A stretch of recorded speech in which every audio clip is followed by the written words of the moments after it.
Assalamualaikum warahmatullahi wabarakatuh. Waalaikumsalam Waalaikumsalam Waalaikumsalam warahmatullahi warahmatullahi warahmatullahi wabarakatuh. wabarakatuh. wabarakatuh. Perkenalkan, nama saya Novel Farhan Akbar, NPM 2408110222. Perkenalkan, nama saya Fahri Akbar Putra Destia dengan NPM 2408 10 10 056. Perkenalkan, nama saya Ahmad Raffian Eka Fitra dengan NPM 2408 10 10 118. Perkenalkan, nama saya Hafidz Ali Murtado dengan NPM 2408 10 10 297. Perkenalkan, nama saya Bilal Ahmad Ramadan dengan NPM 2408 10 10 182. Kenalkan, nama saya Fauzan Rahmatullah dengan NPM 240810110030. Perkenalkan, nama saya Zuna Elevati dengan NPM 2408 10 10 218. Perkenalkan, nama saya Muhammad Arif Fakih dengan NPM 2408 10 10 041. Perkenalkan, nama saya Maya Aksa Fibiladindi dengan NPM 2408 10 10 221. Baik, gimana kabarnya semuanya? Alhamdulillah. Alhamdulillah. Baik, woi. Baik. Alhamdulillah sehat. Gimana kabarmu juga, bro? Oh, alhamdulillah baik juga. Pada milik semua ada ini. Yoi, menjelang lebaran gini emang pada sibuk sendiri-sendiri sama keluarga. Iyalah, pada rindu kampung mestinya. Kalian pada mudik kemana nih? Loh, kamu nggak mudik juga kah? Mudik sih, tapi sekeluarga dekat semua, jadi gak jauh-jauh amat. Oh, alah. Kalian enak ya, rumahnya pada deket-deket semua sama kampung halamannya. Aku mah jauh banget, jadinya ya cuma silaturahmi ke tetangga sekitar aja. Iya, enak banget ya. Omong-omong, kalian gimana nih? Mudik Lebaran pasti cuma nyari THR-nya aja ya? Iya nih, kalian pasti nyari THR aja kan? Ya enggak lah. Silaturahmi kita, Bre. Mungkin kamu aja itu yang ngebet THR. Nah, biasanya kalau ke, ke keluarga dekat itu kan biasanya habis silaturahmi itu kita pasti dikasih THR kan. Kalau aku pasti dibilang, kamu udah besar yang gak usah dapat THR. Ya, kayak gitu jadinya. Udah nggak apa-apa, sabar aja. Hari raya ini harus dinikmati dan dirayakan dengan senang hati. Gak masalah kok mau dapet THR atau nggak dapet THR. Kalau aku pribadi sih gitu ya. Nah, betul tuh kata dia. Kita itu yang penting bersilaturahmi aja. Udah bisa ketemu sama keluarga mah ya alhamdulillah. Nah, kalau aku sendiri ya, mending cari makanannya daripada THR-nya. Nah iya nih, yang dicari-cari. Emang rame sih sebenarnya kalau lebaran gini pada sibuk semua sama keluarganya. Iyalah, kan emang juga udah jadi budaya kita kan dari dulu. Ya iyalah, sudah dari generasi ke generasi. Seperti bagi-bagi THR ke saudara, makan ketupat, dan opor, dan lain-lain gitu. Memang kenapa sih pada bagi-bagi THR gitu dah?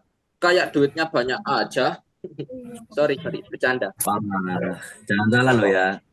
THR itu kayak kita bersedekah. Jadi kita sebagai umat Islam itu menganjurkan berbagi kepada sesama. Bener banget tuh. Ada loh dalilnya. Sesungguhnya Allah menyukai orang-orang yang berbuat kebaikan. Surat Al-Baqarah ayat 195. Masya Allah. Ada Berarti dalilnya lebaran kamu. juga rupanya ya. Jadi yang kita lakukan biasanya saat Lebaran itu tanpa disadari kita juga melestarikannya itu loh. Apalagi kalau besok-besok kan kalian pasti udah punya anak kan? Ya masa nggak diajakin mudik? Wah, punya anak nih. Ajak farming THR lumayan cuan. Enggak lah, silaturahmi lah. Para silaturahmi itu juga ajaran dari Nabi Muhammad juga. Jadi barang siapa yang ingin dilapangkan rezekinya dan dipanjangkan umurnya, hendaklah ia menyambung silaturahmi. Dari hadis riwayat Bukhari dan Muslim. Terus kalau misalnya kita berkunjung itu kan pasti dikasih makan kan. Itu di hadisnya juga ada juga atau enggak sih? Ya, nggak semua hal itu ada hadisnya juga lah, Bang. Kan juga ada yang pasti dari budaya.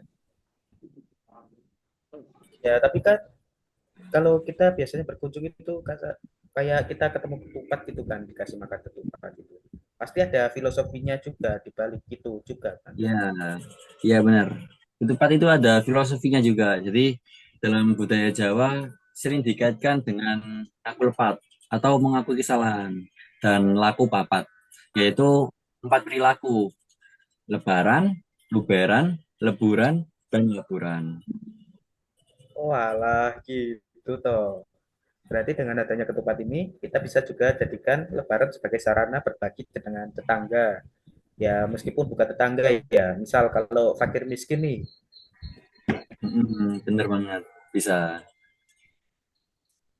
Tapi aku pernah dengar tuh ada kasus di Lombok. Jadi masyarakat Sasak Muslim Oto Telu merayakan Lebaran Ketupat setelah seminggu Idul Fitri berlalu dengan doa bersama, makan ketupat dan berbagai ritual adat. Tapi ada kelompok Islam yang menganggap perayaan ini tidak sesuai dengan syariat Islam dan menuduhnya sebagai bid'ah. Tuh, bid'ah tuh apa? Jadi bid'ah ini semacam inovasi dalam agama yang tidak dianjurkan oleh Nabi gitu. Oh, tapi menurutku pribadi sebagai umat Islam, terutama yang lebih konservatif, menolak perayaan ini karena tidak ada dalam ajaran Islam. Sementara itu masyarakat sebagian melihatnya sebagai budaya warisan nenek moyang yang masih memiliki nilai-nilai keislaman. Nah, iya, karena itu pasti muncul perdebatan di media dan diskusi keagamaan mengenai apakah Lebaran ketupat itu boleh dirayakan. Jadi mungkin bisa kita kasih solusi tentang pendekatan budaya dan dakwah Islam moderat. Ya benar juga sih. Tapi untuk menjelaskan bahwa budaya bisa selaras dengan nilai-nilai Islam selama tidak bertentangan dengan ajaran utama. Emang di media emang di media sosial ini kalau ada kasus apa-apa cepet banget ya nyebarnya viralnya gitu. Iya, itu yang kemarin juga ada kasus keterlambatan dan penolakan THR bagi pekerja keluar di beranda kalau nggak salah, di beranda sosmed. Sama nih, di punya aku juga gitu. Nah, kalau perusahaan menunda dan menolak membayar THR itu kan harusnya ini bisa dianggap seperti diskriminasi terhadap kelompok agama tertentu nggak sih? Terutama jika kelompok lain tetap mendapatkan hak mereka, tapi kita nggak dapat hak kita. Ya benar tuh dalam ajaran agama Islam memberi dalam agama Islam aja memberi hak kepada orang lain itu adalah kewajiban moral kita. Jadi dengan adanya ini jika kita perusahaan kita misalnya kita punya perusahaan tapi kita tidak memberi THR pada pekerja kita, maka ini bisa saja menimbulkan berbagai protes dari kelompok-kelompok agama lainnya. Ya kan, bener banget. Jadi seumpama ya, kalau misalkan mereka yang nggak mendapatkan hak itu bisa aja melakukan aksi mogok kerja, yang malah itu bisa memperburuk hubungan antara pekerja sama perusahaannya. alah. Terus gimana ya kira-kira solusinya mengatasi kalau pekerja sudah terlanjur mogok kerja gitu, agar pekerja mau membaikkan hubungan mereka dengan perusahaan lagi gitu ya, gimana ya? Kalau menurutku sih, kalau perusahaan memang sedang mengalami kesulitan keuangan ya, bisa aja perusahaan mencicil THR buat para pekerja dan bukannya malah melakukan penolakan terhadap THR itu. Alah, gitu toh. Jadi meskipun bukan kelompok agama tertentu tetap dikasih THR ya. Iya, Wah, gila nih, obrolan kita kali ini tuh seru banget ya. Jadi kita tuh bisa tahu tuh apa itu THR, terus filosofi ketupat tuh kayak gimana. Keren, keren. iya cukup bermanfaat juga kita ngobrol Iya, kayak pasti banyak manfaatnya kita ngobrol gini. gini. Jadi Ya. mungkin cukup sekian ya teman-teman obrolan kita. Terima kasih sudah menyempatkan waktunya untuk obrolan podcast kita kali ini. Semoga apa yang kita bicarakan ini dapat bermanfaat dan menjadi amal jariah untuk kita semua. Amin. Amin. Amin. Jadi sekian podcast dari kelompok 6. Kurang lebihnya mohon maaf. Assalamualaikum warahmatullahi wabarakatuh. Waalaikumsalam warahmatullahi wabarakatuh. Warahmatullahi wabarakatuh.